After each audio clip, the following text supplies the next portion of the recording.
भटके, विमुक्त व आदिवासी जातीमधील नागरिकांना शासनाच्या विविध योजनांची माहिती आणि लाभ देण्यासाठी विशेष शिबिराचं आयोजन दयावान ग्रुप महाराष्ट्र राज्याचे संस्थापक ग्रुपचे अध्यक्ष लखन चौगुले यांनी केले।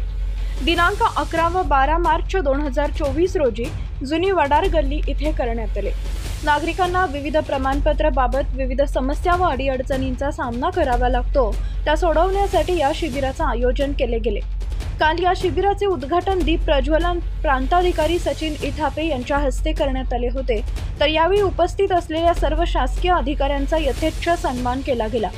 यावेळी पंढरपूर नगरपालिकेचे माजी नगराध्यक्ष शिवाजी अप्पा कोळी, युवक नेते प्रणव परिचारक, अप्पर तहसीलदार तुषार शिंदे, नायब तहसीलदार मनोज श्रोत्री, पंडित कोळी निवडणूक नायब तहसीलदार वैभव बुचके, आरोग्य विभागाचे तालुका अधिकारी एकनाथ बोदले, उपजिल्हा रुग्णालयाचे वैद्यकीय अधिकारी महेश सुडके यांच्या उपस्थितीत हा कार्यक्रम समारंभ पार पडला।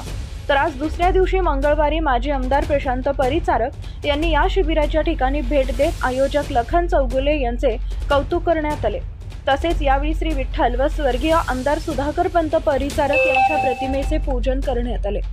समाजसेवक लखन चौगुले यांच्या हस्ते माजी आमदार प्रशांत परिचारक यांचा सत्कार करण्यात आला।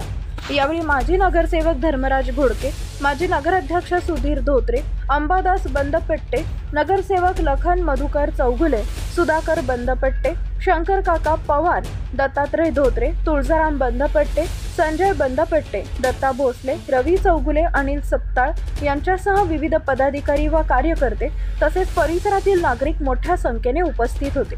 माजी आमदार प्रशांत परिचारक यांच्या हस्ते लाभार्थ्यांना प्रमाणपत्र वाटप करण्यात आले। या विधायक उपक्रमाची प्रशांत परिचारक यांनी प्रशंसा केली।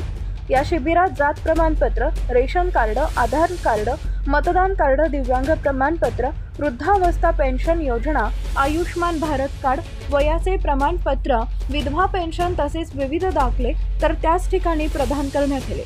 जास्तीत जास्त नागरिकांनी या शिबिराचा लाभ घ्यावा असे आवाहन प्रांताधिकारी सचिन इथापे यांनी केले। समाजसेवक लखन चौगुले आणि त्यांच्या सहकार्यांनी हे शिबिर यशस्वी करण्यासाठी मोठे परिश्रम घेतल्याने या शिबिरास विक्रमी लाभार्थ्यांची नोंद झाल्याची माहिती दिली गेली।